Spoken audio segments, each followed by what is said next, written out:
Ils ont proposé avec certains de leurs locataires un lunch and learn, c'était il y a une semaine ou deux, je ne sais plus, il y a peu de temps, justement, qui a permis aux différents locataires, parce que le bâtiment est grand, donc on ne se connaît pas tous, on est chacun à travailler dans nos bureaux. Et donc là, ça a permis de proposer à tous les locataires qui étaient intéressés d'en savoir un peu plus sur Bicorp, mais aussi sur les entreprises qui, justement, soit étaient en démarche ou avaient déjà fait tout le travail pour être certifié Bicorp, parce qu'il y a plusieurs... Donc, eux, non seulement ils sont B Corp, mais en fait, ça fait partie aussi de la mentalité B Corp, d'influencer tes fournisseurs puis tes clients. Là. Mais OK, c'est intéressant. Fait que, dans le fond, c'est comme un peu l'effet papillon. Donc, complètement. Donc, okay. Et puis, tu sais, ça permet de se mettre en contact. Et puis, à partir de là, on peut imaginer plein de choses. On va pouvoir améliorer, c'est sûr. S'il y a des petits problèmes, justement, dans les locaux, on va pouvoir en parler. On saura à qui s'adresser. Donc... Ouais, je trouve que c'est vraiment un exemple parfait de ce qui peut être fait et qui améliore en fait la situation de tout le monde. Vous écoutez La Talenterie, votre meeting du vendredi. Bon vendredi, re-bienvenue à ce superbe podcast hebdomadaire qu'est La Talenterie. On parle d'entrepreneuriat, d'innovation sociale et du monde du travail à chaque semaine jusqu'à maintenant. Vous l'avez peut-être remarqué, on a pris une petite pause comme on le fait à l'habitude dans le temps de la semaine de relâche. On fait aussi souvent des pauses l'été et dans le temps des fêtes, parce que c'est important de se ressourcer. Et là, on est de retour en force avec plein de super bons invités qui s'en viennent. On a fait quelques enregistrements dans les dernières semaines. On a hâte de vous présenter tout le monde. Et puis, il faut dire, par contre, qu'on a décidé, pour les prochains mois, en fait, de ralentir un petit peu le rythme parce qu'on avait des gros projets qui s'en viennent. Donc, ça a été un choix vraiment difficile parce qu'on adore publier à chaque semaine. On espère, en fait, pouvoir être même de retour à toutes les semaines dans quelques temps. Il y a des projets dont on ne peut pas parler encore. C'est excitant, ça s'en vient, on vous les annoncera. Il y en a un dont je peux vous parler. C'est l'enquête des avantages sociaux, des pratiques RH distinctives en PME québécoise. Donc, j'en ai déjà parlé sur ce podcast. On s'apprête à lancer l'enquête. Donc, l'analyse de tout ça, avec les mandats clients, ça fait quand même beaucoup. Et avec les autres projets qui sont encore secrets pour le moment. Donc, on vous remercie de votre compréhension. Si vous êtes bien déçus, laissez-le nous savoir. Nous, ça va juste nous encourager à revenir plus rapidement à chaque semaine dès qu'on va pouvoir le faire. Ceci étant dit, aujourd'hui, j'ai une superbe invitée pour vous. J'ai reçu au podcast Cécile de Villemeur de la compagnie Alto 2. Alto 2, qui est une boîte de services conseils qui accompagne les organisations avec leur stratégie de développement durable. Ils font de l'économie circulaire, s'intéressent aux bâtiments vivants. Et c'est de ça, justement, dont j'avais envie de discuter avec Cécile, qui est, vous allez voir, passionnée et passionnante pour voir comment, en partant du bâtiment ou de l'entreprise, on peut contribuer finalement à l'amélioration de notre environnement. Et puis, elle avait plein de superbes pistes de réflexion pour nous. Donc, sans plus tarder, je vous la présente. Juste avant, si vous voulez aider le podcast, n'oubliez pas de nous donner 5 étoiles. Vous pouvez le faire sur la plateforme Balado de Apple. Vous pouvez aussi maintenant le faire sur Spotify, donc prenez-le un petit 2 secondes, s'il vous plaît, ça nous aide beaucoup dans le référencement. Et sur ce, je vous souhaite une bonne écoute.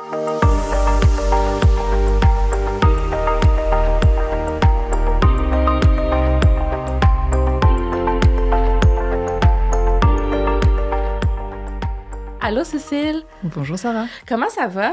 Très bien. Ouais? Oui. Merci tellement de t'être déplacée, d'être venue en studio aujourd'hui. On se rencontre en vrai.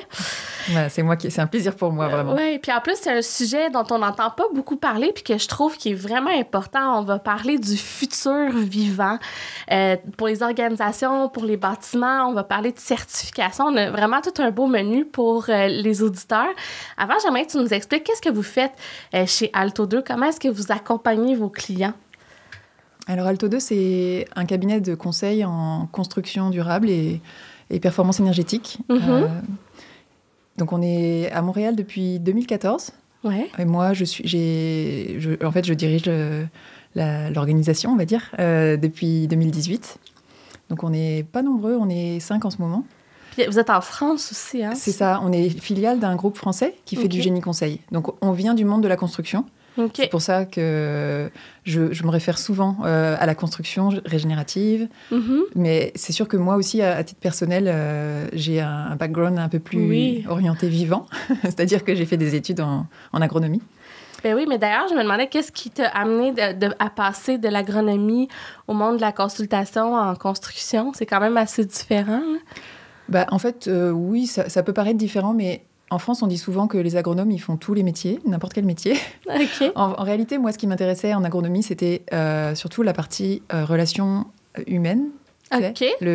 En fait, j'ai fait du développement rural à l'époque, puis...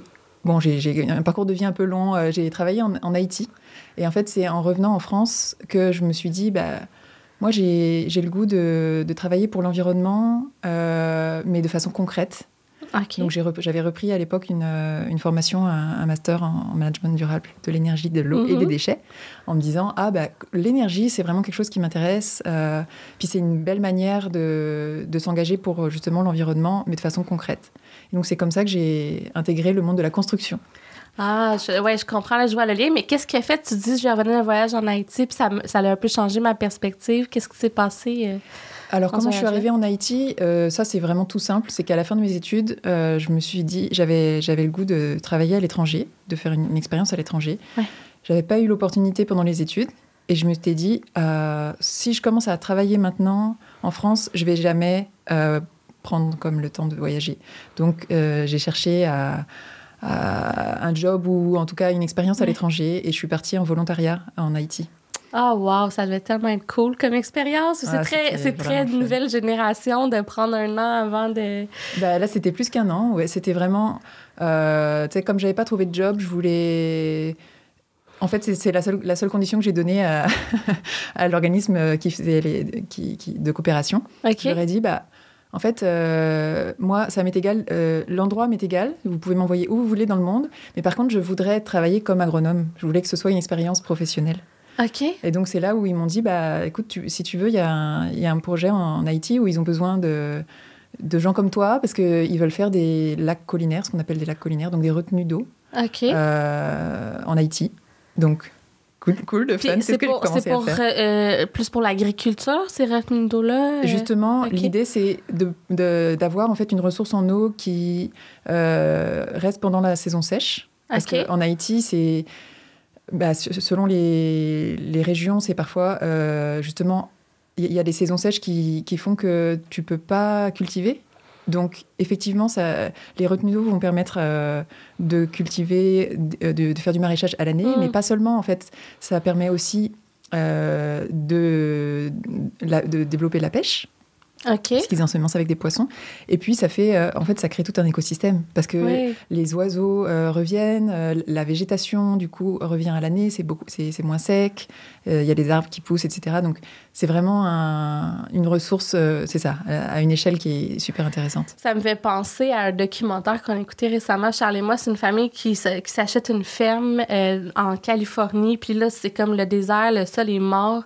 Puis ils commencent justement, tu sais, avec l'eau, là, ils puisent dans les sols, puis ils régénèrent en fait tout l'écosystème. Ça prend des années, mais c'est incroyable de voir comment la vie est puissante.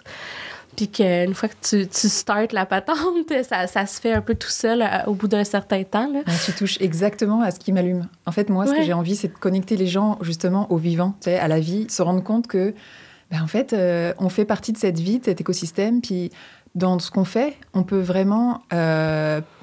pas juste se dire on est entre guillemets on est des méchants, tu sais, souvent on s'auto-flagelle. Les humains, les humains, tu sais, je consomme beaucoup, j'émets beaucoup de CO2, de ces choses-là. Puis je dis mais il y a un moment où tu peux aussi réfléchir à dire mais non, certes je vis, tu sais, c'est normal, mais je fais partie de l'écosystème, puis j'améliore aussi la situation. Ouais. Tu sais, c'est toujours le parallèle que je fais avec justement le bâtiment vivant et la fleur. Oui. Bon est-ce qu'on ne peut pas imaginer avoir des bâtiments où nous-mêmes, on est des fleurs? C'est-à-dire que oui, on est autonome, bien sûr, on va consommer de l'énergie, de la nourriture, et c'est correct, mais la fleur, non seulement elle consomme de façon autonome, mais elle apporte aussi autre chose. Tu sais, elle apporte un milieu, enfin, la fleur, ou en tout cas l'écosystème, elle peut apporter un milieu de vie pour les animaux, elle apporte de la beauté, elle apporte quelque chose en plus, c'est beaucoup mieux, justement, quand il y a de la végétation que quand il n'y en a pas. Oui.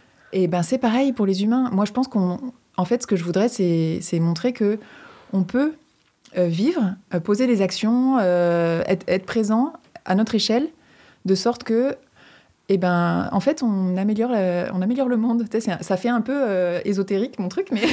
Non, mais pas c'est pas l'idée. Puis ça fait du bien d'avoir une approche, une vision positive, puis de dire, ben, tu sais, il y aurait peut-être des choses à faire, puis oui, on peut vivre en harmonie et pas juste détruire les écosystèmes. Puis d'ailleurs, ça m'amène je me demandais ça, puis on n'en avait pas parlé avant, mais tu sais, souvent, on va comme séparer la ville de la campagne. Tu sais, c'est en campagne qu'on fait l'agriculture, c'est là où on va instaurer, tu sais, je sais pas, là, des jardins, des trucs comme ça. Puis en ville, ben là, c'est des bâtiments, des humains, c'est notre milieu de vie, mais c'est pas tellement vert, on va dire ça comme ça. Toi, comment tu vois ça? Est-ce que tu penses qu'il faut un peu changer les choses puis amener un peu de campagne en ville? Et, ben justement, c'est exactement ça ce que je prône, en fait, quand je dis... je vous propose... réfléchissons au plan d'action pour améliorer finalement votre milieu de vie et puis aussi être en cohérence avec vos valeurs.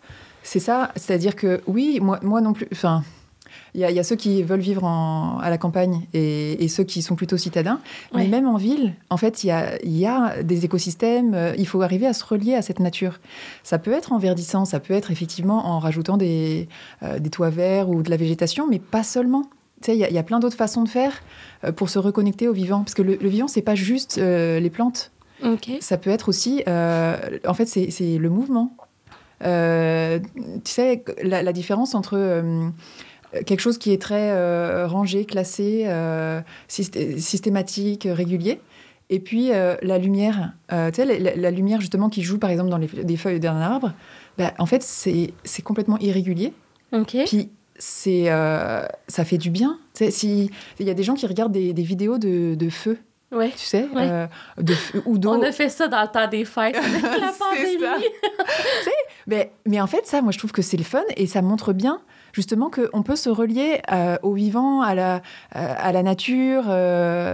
Mais c'est pas seulement la nature, c'est ça. On peut se relier, en fait, à tout ce qui fait le vivant et à nous-mêmes, on est vivants. Oui. Tu sais, donc, on a besoin... certes, on a besoin de travailler, mais il y a des moments où on a besoin aussi de se poser, de se détendre. Et en fait, cette détente-là, elle peut être trouvée en allant marcher dans la nature, bien sûr. Ça, c'est un des premières idées. Mais elle peut être trouvée aussi, justement, en ayant des œuvres d'art ou des courants d'air ou de la musique, des choses... Enfin, tu vois... Oui, d'aménager des espaces de calme. Voilà. Différentes manières, en fait, de se relier au vivant. Puis, tu vois, ça m'amène à la question, c'est quoi... Qui est-ce qui est responsable de notre environnement commun?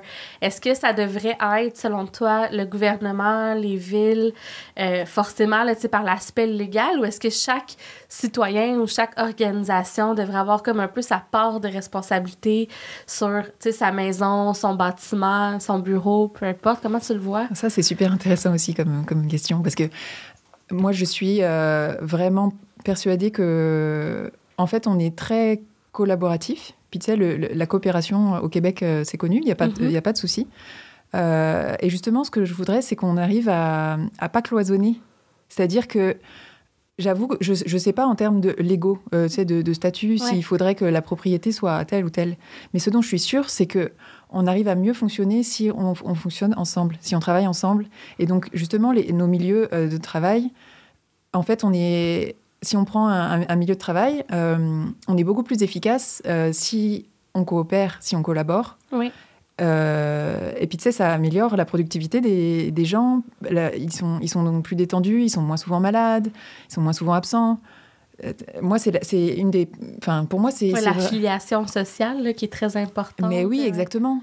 Moi, je sais que quand j'embauche des gens, j'ai envie qu'ils puissent s'épanouir. Puis c'est ça qui est important pour moi, c'est que je m'assure de savoir est-ce qu'ils ont les moyens, est-ce que ça répond effectivement, est-ce qu'ils sont alignés avec les valeurs de l'entreprise, et puis est-ce que j'ai les moyens de les accompagner pour qu'ils puissent aussi se développer.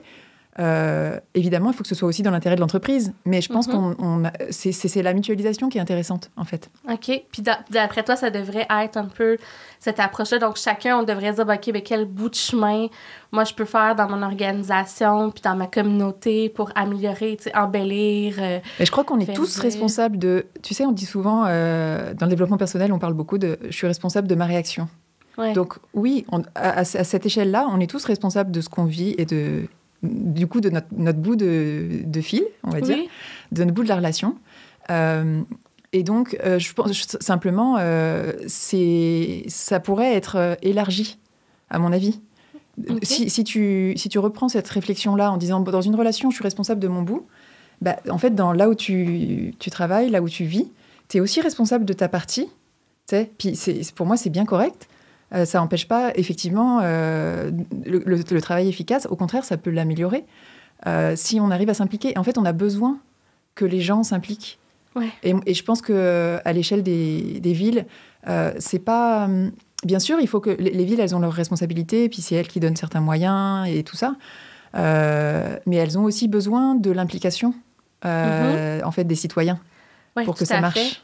Oui, puis souvent, je pense que ça passe par soit les assemblées citoyennes, mais les tables de quartier qui regroupent des gens, qui poussent des projets. À Montréal, d'ailleurs, il y a des trucs comme les ruelles vertes. Je ne sais pas si tu peux nous parler un peu de ce qui est fait à l'heure actuelle pour améliorer un peu notre environnement. Disons, on va commencer par les villes, là, parce que c'est peut-être plus un défi. Bah oui, en fait, moi, c'est vrai que ça m'intéresse beaucoup à cette échelle-là, justement parce que je trouve qu'il y a plus de mutualisation qui sont possibles. Puis, comme tu dis, il y a des groupes qui se développent, en tout cas qui ont le goût de mettre en place des ruelles vertes. Moi, ce que je trouve le fun, justement, c'est que souvent, c'est une question de communication.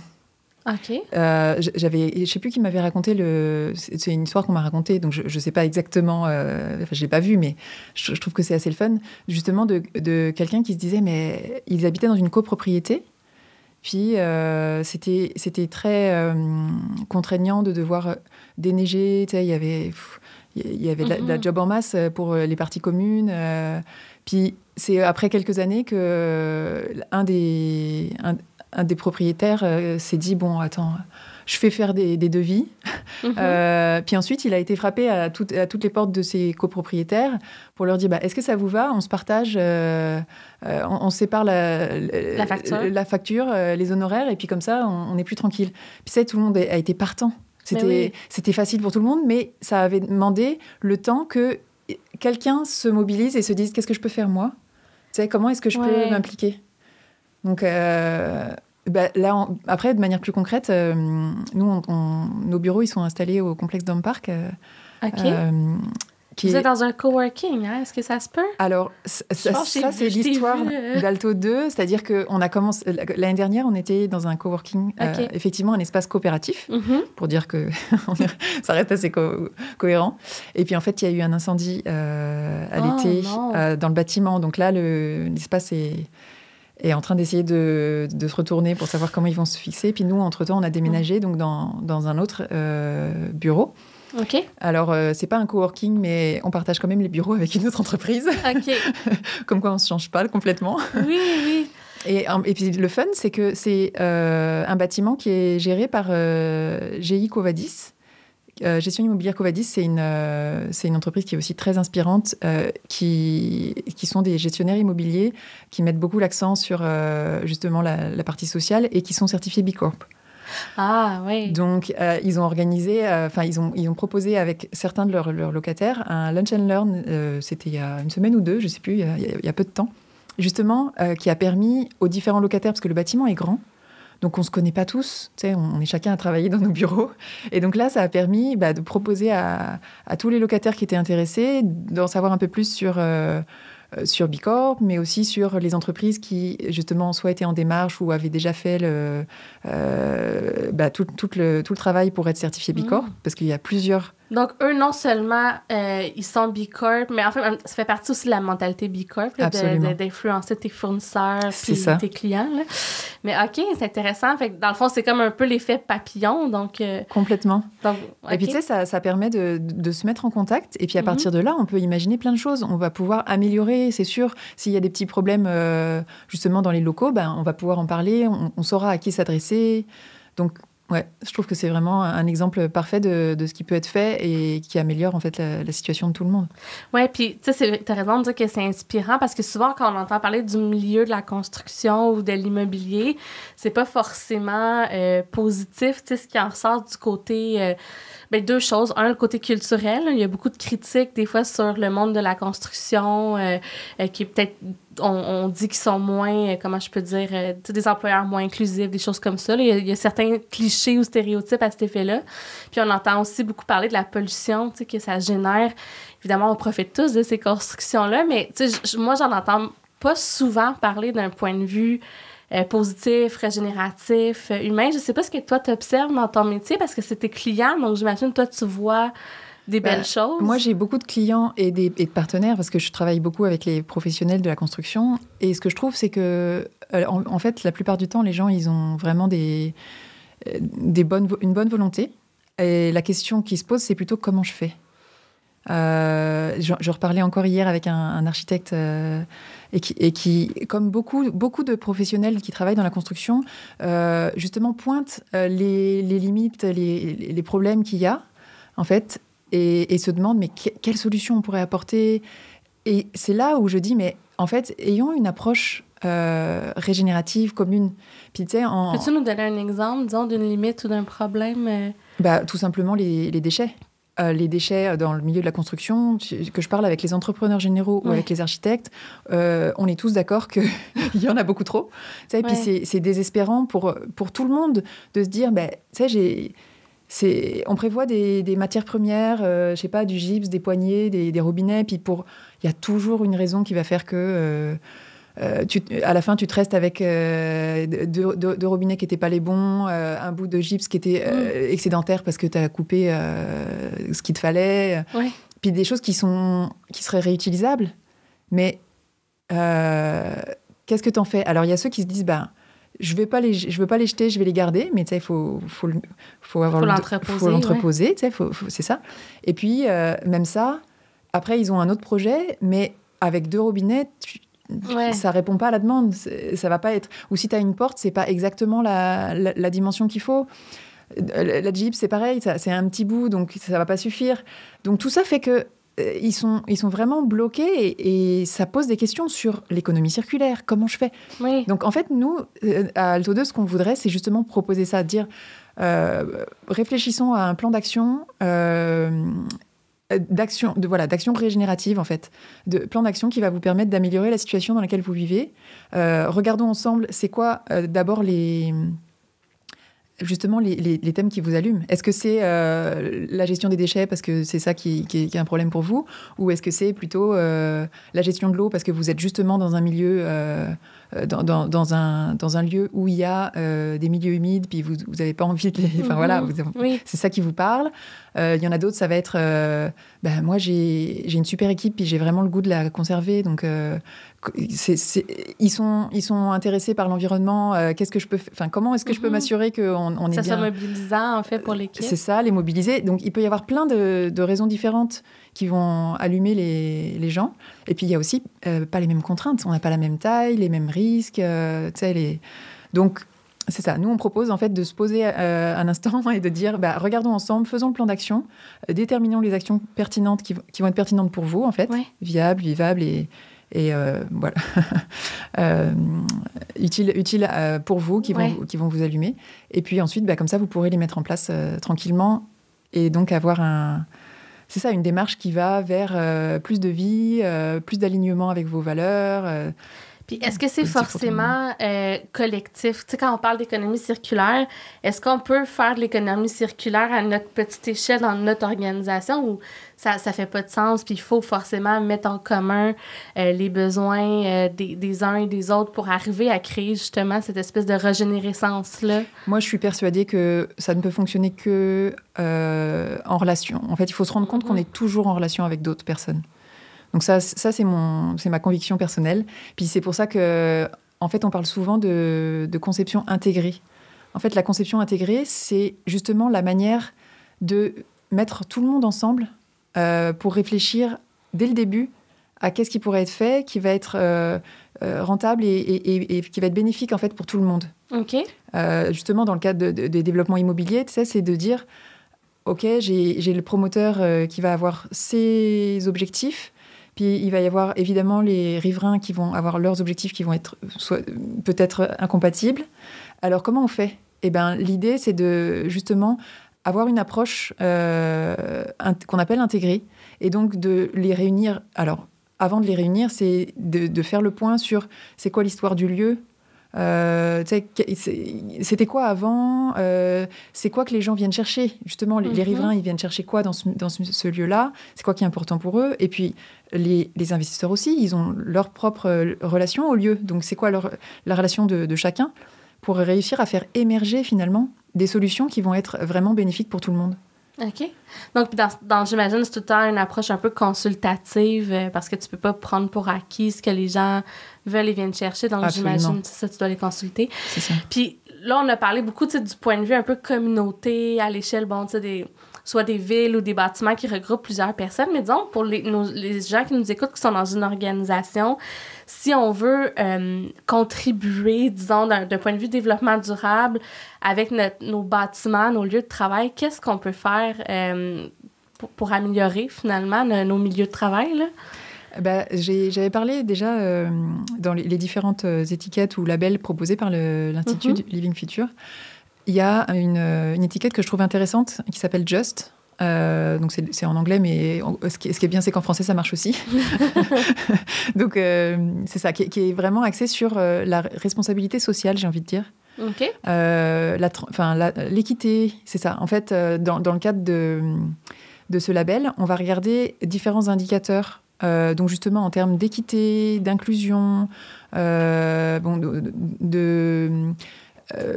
bénéfices aussi du personnel, donc bénéfices sociaux, donc santé. on n'est pas juste dans les murs du bâtiment. Non, pas du tout. On est complètement dans les processus, plus de gestion des ressources humaines en fait. OK. Et ce qui est intéressant, c'est justement de regarder sur chacun de ces indicateurs, tiens, mais est-ce que j'ai un processus qui prévoit ça ? Parce qu'en fait, on parle souvent beaucoup de diversité, d'inclusion, mais est-ce qu'on a un processus en interne qui le prend en compte, enfin qui l'exprime, qui montre juste que c'est pas simplement des paroles, mais qu'il y a aussi un processus comme ça. Donc c'est ça qui est intéressant, c'est que la première étape, c'est d'abord de faire le point et de se dire, tiens, je m'intéresse à ces critères-là. Est-ce qu'on a un processus pour ces éléments-là ? Est-ce qu'on a un processus pour ça ? Qu'est-ce qu'on offre à nos salariés par rapport à comment on appelle ça, charity, enfin les dons. Les dons, l'engagement qu'ils peuvent avoir. Tu sais, quelquefois il y a le bénévolat, ces choses-là. Donc, il y a toute une série, je crois que c'est 7, je ne me souviens plus exactement, mais indicateurs différents donc, à regarder. Et puis, c'est vraiment un engagement, justement, de la société qui a envie de se lancer là-dedans. Parce que, alors, j'ai envie de dire, c'est peut-être...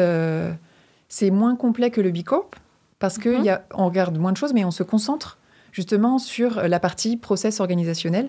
Donc, c'est intéressant. Et puis, c'est un premier pas, des fois. C'est un premier pas, puis surtout, c'est évolutif. C'est ça qui est sympa, parce que sur chacun de ces indicateurs, finalement, on va regarder donc, si on a une procédure. Donc, la première étape, on va dire, la première marche, ça va être la transparence. Juste, on a une procédure. Voici où on est. Voilà où on en est, puis on a une procédure qui le regarde. Et puis ensuite, on va regarder, tiens, mais est-ce que je peux l'améliorer ? Est-ce que j'arrive, par exemple, au niveau réglementaire ? C'est juste au niveau réglementaire. Bon, OK. Donc là, tu as une petite coche de plus. Et puis ensuite, tu peux dire, comment je peux améliorer ? Donc faire un peu mieux que le réglementaire, justement. Donc là, tu as encore une coche de plus. Puis la dernière coche, c'est est-ce que j'ai vraiment des pratiques innovantes? Et donc, en fonction de ces indicateurs, en fait, l'étiquette, le label, c'est un genre de certificat qui montre assez graphiquement, avec, tu sais, des petits carrés que tu peux remplir. Ah, t'es rendu où? Donc, c'est intéressant de voir comme ça le profil qu'a ton organisation. Puis tu peux comparer avec justement les autres entreprises dans ton domaine. Ouais. C'est le fun parce que ça te permet aussi de faire du benchmarking. Du benchmarking, exactement. Ouais. Puis est-ce que les gens, typiquement, impliquent les employés dans ces démarches-là? Est-ce que c'est comme, OK, ensemble, on veut, je sais pas, se certifier ou s'inspirer de la certification, avoir des initiatives? Qu'est-ce que vous proposez?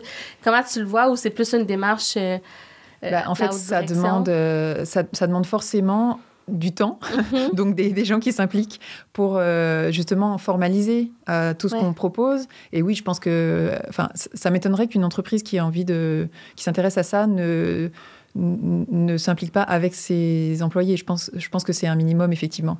En tout cas, nous, moi, à titre personnel, c'est sûr que j'implique tous mes collègues pour réfléchir à ce qu'on a envie de mettre en place, à ce qui est inspirant. Puis après, c'est mobilisant aussi. Pour les gens, ça crée des occasions de connexion, c'est positif. Complètement. Puis là, on a parlé beaucoup de l'aspect RH, justement. Puis c'est drôle parce que j'avais une discussion avec quelqu'un qui fait du développement durable aussi. Puis il me disait, de plus en plus, dans les rapports de développement durable, peut-être tu pourras me dire, confirmer ou infirmer cette affirmation, que de plus en plus, il y a des indicateurs RH qui s'y retrouvent, comme la santé, sécurité, diversité, inclusion, leadership mix, plein de choses. Tout à fait. Est-ce que tu observes cette tendance-là, puis le regard des investisseurs qui est de plus en plus critique, disons, par rapport à ces indicateurs qu'on retrouve? En tout cas, je connais pas vraiment le regard des investisseurs, je le connais pas vraiment. Mais ce qui est sûr, c'est que c'est une préoccupation qui se développe énormément. Donc oui, maintenant, de plus en plus, on entend parler, on a vu encore récemment d'inclusion. Donc les entreprises, effectivement, l'incluent dans leur rapport de développement durable parce que ça fait partie. Tout l'aspect social, en fait, est très, très important. Oui, parce que dans le ESG, en fait, c'est environnemental, social et gouvernance. Puis là, justement, on a parlé beaucoup du côté un peu plus social, humain, des bâtiments, des organisations. Mais si on voulait vraiment le prendre aussi d'un point de vue vraiment impact environnemental, pur et dur, qu'est-ce qu'on peut faire sur nos milieux de travail? Tu sais, j'ai vu des organisations qui ont des jardins communautaires, des jardins sur le toit. Qu'est-ce que tu observes qui peut être soit innovant ou même des fois très, très simple qu'on pourrait mettre en place? Du point de vue plus technique, j'ai envie de dire, donc effectivement, en termes d'émissions de gaz à effet de serre, parce que c'est souvent ça aussi qui intéresse les gens, on va regarder l'énergie et les matériaux, principalement. OK. Donc, en énergie, essayer de réduire au maximum ses consommations. Donc là, Donc l'électricité... L'électricité, on peut faire des études pour voir comment est-ce qu'on pourrait réduire. Je sais que Hydro-Québec, il propose des contrats tu sais, où tu t'engages justement à réduire un peu tes consommations à certaines périodes, au moment des pics, en fait. OK. Pour eux, ça leur permet de lisser un peu les pics, justement, de consommation. Et toi, ça te fait faire des économies sérieuses parce que si tu arrives à te dire « Ah tiens, je n'utiliserai pas tel matériel à ce moment-là », c'est vraiment tout bénef pour toi. Mais ça peut être aussi en matériaux. Donc là, ça va être plus dans les... ça va être plus quand on a un chantier de construction ou de rénovation. Justement, on va réfléchir, tiens, quels sont les matériaux que je vais utiliser. Puis moi, ce que j'aime bien, c'est...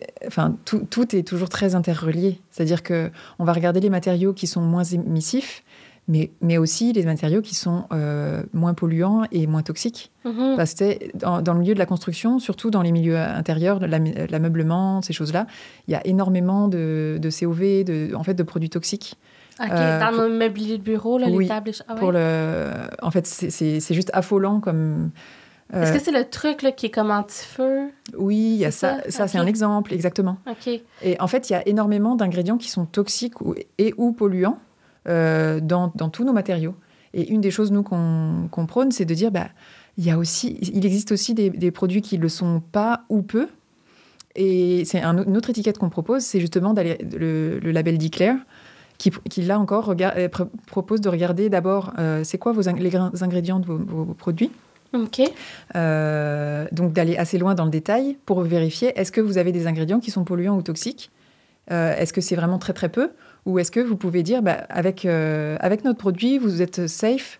Non seulement vous émettez, non seulement vous émettez moins de gaz à effet de serre, mais en plus, votre santé sera meilleure parce que justement, vous ne serez pas obligé toujours de filtrer. Parce qu'en fait, on filtre tous les jours, tu sais, tous les COV, les composés organovolatiles qu'il y a dans les tissus, dans nos oreillers, j'avais lu même dans la couverte, on dort dans la en général, en fait, on vit dans un milieu qui est relativement toxique. Donc, si on arrive à modifier ça, à utiliser du coup des produits qui ne le sont pas, ou qui le sont peu, ou qui sont en train... Du coup, la première étape, comme on disait, c'est d'abord de regarder, donc d'être juste transparent, en disant, voilà, nous, on est là, à ce niveau-là. Puis, par exemple, on peut pas... Pour l'instant, on a tel produit qui est quand même toxique, et parce qu'on ne sait pas faire autrement pour rendre... pour la fonctionnalité, en fait, du produit, on ne peut pas faire autrement, donc, OK. Mais, en général, ça allume, et on se dit, par quoi on pourrait le remplacer qui permettrait de garder la fonctionnalité, mais qui soit moins toxique. Donc, maintenant je me dis, OK, là, j'ai une entreprise, on a des locaux, j'aimerais ça savoir mon mobilier, ou je dois acheter du mobilier, par exemple, j'aimerais ça faire des choix responsables. Est-ce qu'il y a... Là, tu as parlé de Declare, qui est un... Declare. Comment Déclare, en fait. Ah, Declare. Déclarer. Okay. C'est le côté transparent. OK. Donc, on pourrait aller chercher des produits qui sont déjà déclarés. Okay. Ou j'ai envie de dire, la première, le plus simple, ce serait effectivement d'aller chercher des produits qui sont réutilisés, de seconde main.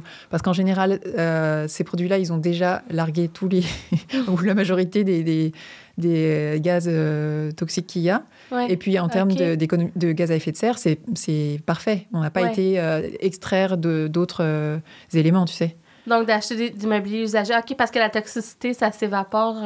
Il y a une partie, oui, c'est ça. OK, intéressant. Puis j'imagine aussi de réparer notre mobilier. Absolument. De remplacer, des choses comme ça. Puis quoi d'autre qu'on peut faire? Là, tu as parlé de choisir le matériel, de réduire ses émissions, gérer l'énergie. Est-ce que je me souviens qu'on s'était préparé, tu m'avais parlé de l'aspect qu'on n'entend pas souvent parler, mais qui tient beaucoup à cœur, qui est la beauté des lieux, puis ce que ça l'amène. Oui. Aux humains. Veux-tu en parler un peu? Oui, je le raccroche beaucoup à ce dont on parlait tout à l'heure, d'arriver, parce qu'en fait, un produit, une œuvre d'art, c'est fou ce que ça apporte, en fait. On n'y pense pas souvent, mais ça peut apporter justement une connexion, par exemple, à la nature. Comme je disais, si on imagine un luminaire avec des comment ça s'appelle, comme un mobile, un mobile, et donc qui va faire que la lumière en fait change. Ça c'est génial parce que si tu mets ça en place, tu favorises l'économie locale éventuellement parce que tu as fait appel à un artiste local qui propose ça. Tu favorises la connexion donc à la nature et la tranquillité, je sais pas comment on dit, la détente. Tu favorises la productivité parce que du coup, quand en fait, tu arrives mieux à te concentrer le reste du temps grâce à ça. Parce que de temps Plutôt en temps, que d'être dans des néons puis des environnements. Exactement. Donc, je trouve que c'est ça qui est sympa, en fait, c'est qu'on n'y pense pas, mais la beauté, elle te permet vraiment de toucher à beaucoup de choses et à améliorer finalement ta vie sur plein d'aspects. Oui, c'est comme un état de bien-être. Puis souvent, on recherche ça aussi dans les organisations. Qu'est-ce qu'on peut faire pour que les gens soient un petit peu moins stressés, qu'il y ait des temps d'arrêt. Puis on pense beaucoup à l'horaire de travail, la flexibilité, mais moins un petit peu aux espaces qu'on offre. Ou des fois, on va le penser en termes de, on a un coin repas ou un coin pour faire la sieste. Mais c'est vrai que cet aspect de beauté... Mais le coin repas, si c'est un petit coin dans un endroit juste pour te poser sans lumière, ça va pas être le fun. Tu vas pas avoir envie de de venir là pour déjeuner. Alors que si justement tu penses à un coin repas avec justement quel matériau je vais utiliser, justement ça pourrait être tiens là on met un peu de bois ou on met une plante, c'est beau, et ça favorise pour moi ça favorise le moment. Moi, j'ai visité des locaux, rien qu'à voir justement l'accès à la lumière du jour. Tu sais, c'est... alors, c'est un critère souvent qu'on voit dans les certifications, l'accès à la lumière du jour. Mais et pas de manière hiérarchique, c'est-à-dire... Mais en fait, si tu le prends de manière organique, tu sais, tu as accès à une vue sur l'extérieur, tu vois la lumière du jour en fonction de l'horaire se change. Ouais. Donc aussi, ça te permet de te raccrocher au rythme qu'on appelle le rythme circadien. Donc, tout ça, c'est bon pour ta santé. Et puis, c'est aussi ça qui va faire que tu vas pas avoir envie d'aller sortir pour aller dans un restaurant pour manger, par exemple, puisque tu as tout ce qu'il faut. Tu as un coin agréable, peut-être plus tranquille que justement dans un café pour déjeuner. Donc, tout ça, c'est que du positif, en fait. Mais tu vois, ça me fait réfléchir parce que cet accès à la lumière du jour, peut-être un petit peu moins aujourd'hui, mais je suis certaine que c'est encore la réalité de plein d'organisations.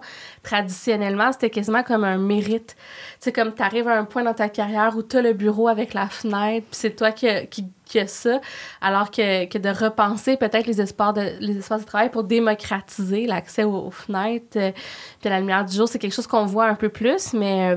ça fait partie aussi de la philosophie de gestion, tu sais, rendu là. À mon avis, c'est vraiment essentiel, oui. Ouais. Ben oui, on le voit là, quand on travaille sans fenêtre, à un moment donné, avec des néons. C'est un changement de mentalité complet. Parce que là, tout ce dont on parle, c'est sûr que c'est pas l'habitude. Traditionnellement, c'est, comme tu dis, on avait souvent des... c'est aussi la question des bureaux cloisonnés ou open space. Il faut aussi pouvoir... c'est le fun de travailler en open space, mais c'est aussi important d'avoir des espaces où tu peux passer un coup de téléphone tranquillement, sans être dérangé et sans déranger les autres. Donc, il y a des choses... L'intimité, c'est ça. Donc, il faut trouver l'équilibre, en fait. Il y a toujours, à mon avis, des choses à mettre en place. Puis je me demande, parce qu'on n'en a pas parlé, mais c'est inévitable avec la pandémie, puis les changements des habitudes de travail. Tu sais, là, on parle beaucoup d'espaces communs, de communautés, de gens qui se rassemblent. Mais là, avec tout le monde un peu chez soi, comment t'entrevois le futur ou quel défi, en fait, ça pose par rapport au bâtiment vivant puis au fait de se mettre en communauté pour faire avancer, finalement, cette philosophie? Je pense qu'on est vraiment dans une période, justement, où on cherche les solutions. Là encore, on en parle souvent avec les architectes avec lesquels on travaille. Et moi, j'ai l'impression que ce qu'on cherche, c'est justement cet équilibre de... travail, rencontre à distance, rencontre en présentiel. Moi, je suis la première à me dire « Ah, mais attends, là, maintenant, il y a des réunions en présentiel. Alors, il faut que je réintègre les temps de transport. Ça rajoute... mais... T'es venue en métro ce matin. Je suis venue en métro, c'est ça. Mais, donc, il faut compter le temps de transport. Alors, quelquefois, je vais avoir... envie de dire si ça te ennuie pas, on le fait plutôt en visio. Et en fait, moi là, je suis en essai-erreur. On essaye tous un peu de tester quelle est la solution qui nous convient, même en termes de télétravail. Évidemment, on a envie de se retrouver en vrai, donc il y a des gens qui vont avoir envie de rentrer chez eux. Mais ils ont pas envie, on n'a pas envie de le faire 5 jours semaine comme avant. Donc, donc voilà, il faut trouver l'équilibre. Et je pense que cet équilibre-là, c'est dans cette recherche d'équilibre-là qu'on va pouvoir rentrer le bâtiment vivant. Parce que c'est aussi tout à fait logique, tu sais. Moi, à titre personnel, je travaille aussi avec un groupe, avec une coopérative, en fait, un cohabitat. Je voudrais monter un cohabitat. Et donc, on se pose toujours plein de questions sur, OK, qu'est-ce qu'on mutualise? Parce que c'est le fun de se retrouver. Et puis, justement, quels sont nos espaces d'intimité, les moments, parce qu'on a tous, à plus ou moins grande proportion, envie aussi de moments pour se retrouver tranquille, seul, soit tout seul. Donc, tout ça, c'est des choses qui sont à ajuster, à mon avis, et à créer aujourd'hui. En fait. Mais selon toi, il demeure une place pour justement se rassembler, mutualiser, mettre en communauté. Puis... Mais c'est certain. Je pense quand même que l'envie de se retrouver, elle est là. Ouais. Nous, hier, on a eu un 5 à 7 avec un clan d'affaires pour la première fois en présentiel depuis bien longtemps. C'était vraiment, mais ça a été le fun total. Tout le monde était tellement content. Ben oui, oh mon Dieu. De se retrouver, on dit je me rappelais plus que tu étais si grande. Non, je pense que cette envie-là, elle est partagée par beaucoup, beaucoup. C'est sûr que... Ouais, Mais tu vois, une réflexion que je me fais, c'est qu'avant, disons, la pandémie, c'était plus présent, puis c'est beaucoup au travail ou dans des contextes de travail qu'on socialisait. Tu parles d'un 5 à 7 de clan d'affaires, c'est du réseautage, c'est du développement d'affaires, tout à fait. Au travail. Ça, c'est un peu moins présent maintenant. Puis bon, on pense que c'est en train de revenir jusqu'à un certain point. Mais c'est quoi la responsabilité, selon toi, des organisations ou du monde du travail de mettre les gens en commun? T'sais, est-ce que c'est quelque chose... Est-ce que ça devrait forcément passer par le monde du travail, justement, les réflexions communautaires, sociales, se mettre ensemble, faire des initiatives de développement durable?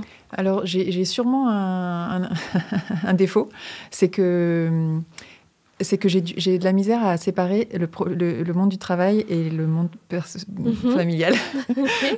C'est-à-dire, pour moi, la vie, elle est... Enfin, tu sais, c'est cohérent sur l'ensemble.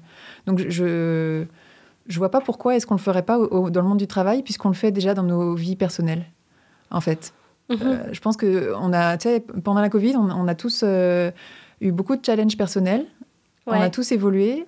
Et puis, ces challenges-là, ils sont pas seulement dans la vie personnelle. Forcément, ils se traduisent aussi dans le monde du travail. Donc, oui, les entreprises, elles ont à prendre ça en compte, puis elles le font, je pense. Ouais. Les entreprises, elles sont avant tout faites de personnes qui ont chacune eu leurs enjeux. Donc, en fait, elles se posent toute la question de comment je fais, comment je concilie justement ma vie personnelle, mon travail, comment je peux faire pour apporter plus de cohérence et de fluidité, parce que c'est tout ce qu'on cherche finalement.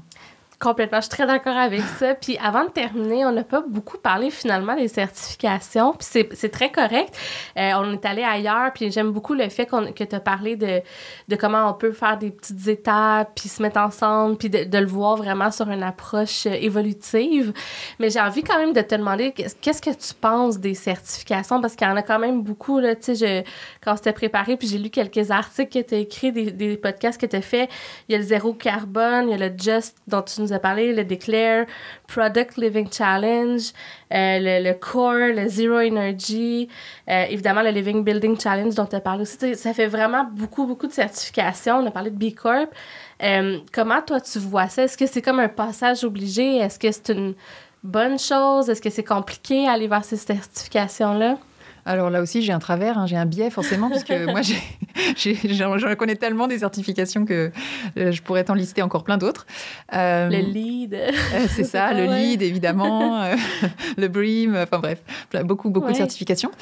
Donc moi, ce que je pense, c'est que les certifications, c'était un outil qui vient un peu du passé. Dans le sens où c'était vraiment destiné à justement pousser les gens à s'améliorer, parce que les certifications, elles évoluent. Donc, à chaque fois, tu avais une version supplémentaire, et puis avec des exigences qui étaient un peu rehaussées. Mais ça fait déjà quelques temps que, dans le milieu, en tout cas, on est tous d'accord que ça ne va pas assez vite. Ça ne permet pas d'évoluer assez vite. Okay. Donc, je ne vais pas cracher dessus. Je pense que c'est bien. Et un des avantages, c'est justement de donner des repères, en fait, un cadre d'amélioration, finalement. Un cadre avec des idées de qu'est-ce que je peux faire, qu'est-ce que je peux mettre en place. Mais je pense vraiment que ça ne va pas assez loin. Et c'est pour ça, en fait, moi, c'est pour ça que je dis que je voudrais aller au-delà des certifications. Non pas que je renonce. Souvent, je propose et j'accompagne les gens pour qu'ils obtiennent leur certification. Mais moi, ce que j'ai envie de proposer, c'est d'aller au-delà. Et donc, derrière la certification, aller chercher les actions, la démarche, la philosophie, et justement les actions concrètes, en fait, qui permettent d'aller vers plus de régénération, d'aller au-delà de « OK, on a moins d'impact », mais en fait, on améliore la situation. Et donc, c'est pour ça que je propose... En fait, on veut proposer un plan d'action pour une construction régénérative, C'est ça l'idée, c'est de dire, OK, allons au-delà des certifications et mettons en place les quelques actions qui vont être pertinentes pour vous et qui vont être justement l'exemple de comment vous pouvez aller vers plus de durabilité. Fait que d'aller vraiment aussi dans une approche personnalisée. Absolument. Puis sur le long terme. Sur mesure. Vraiment. Exactement. Avec une évolution sur le long terme parce que, comme on le disait tout à l'heure, je ne peux pas apposer des solutions toutes faites parce que ça va dépendre forcément de vos enjeux, de votre situation personnelle à chaque fois. Donc, c'est du sur-mesure. Mais l'idée, c'est pas de s'arrêter, c'est de commencer. Ouais.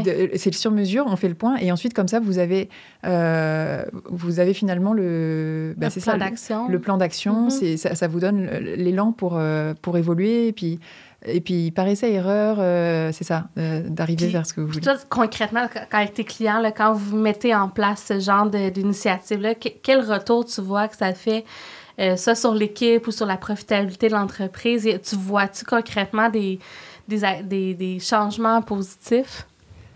Alors, sur mon entreprise ou sur le client? Les deux. Parce que, oui, en fait, oui, bien sûr. Je trouve que c'est vraiment le fun. C'est ça, autant pour notre équipe, parce qu'on est soudés, et puis ça nous engagés. Enfin, vraiment, ça nous donne des ailes, je pense, pour continuer, pour développer ça. Oui, de voir que ça marche, puis ça fait une différence. C'est ça, que ça fait une différence. Et autant pour les entreprises qui, justement, elles ont toujours... La plupart du temps, on peut résumer les enjeux des entreprises à... comment je fais pour le moins d'argent possible à faire le mieux possible. Ouais. Donc, avoir souvent une étiquette justement pour le moins cher possible, non, c'est le fun justement de les ouvrir à se rendre compte que, en fait, c'est pas forcément rigide. Il peut y avoir des solutions qui sont finalement simples, qui sont peut-être un peu plus chères, mais qui vont être rentabilisées beaucoup plus vite. Parce que le principe moi, c'est aussi ça que j'aime dans la régénération. C'est que quand on réfléchit au retour sur investissement, on pense toujours à, OK, on doit investir, et ensuite, en combien de temps les économies finalement qu'on va faire vont nous permettre de revenir sur notre investissement. Ouais. Sauf que si tu fais une action qui est régénérative, non seulement elle consomme moins, mais en fait, elle te permet de produire plus. Donc, finalement, d'apporter du positif, du revenu. Donc, ça réduit d'autant le temps de retour sur investissement. Parce que finalement, tu récupères un revenu. Donc, c'est plus... en fait, le mot investissement est très justifié à ce moment-là. Exactement. C'est un investissement. C'était très intéressant. Merci tellement de t'être prêté au jeu puis d'être venu en studio enregistrer avec nous. Est-ce qu'en terminant, tu as un mot de la fin? Qu'est-ce que tu nous souhaites pour le futur? Ah là là, mais j'ai juste envie de te dire merci, toi aussi, parce que vraiment, c'était le fun de discuter comme ça. Puis pour le futur, je nous souhaite vraiment de créer, en fait, de co-créer ce futur vivant. Super inspirant. Puis je pense qu'on en a besoin. On a besoin de sentiments de communauté puis d'espoir aussi.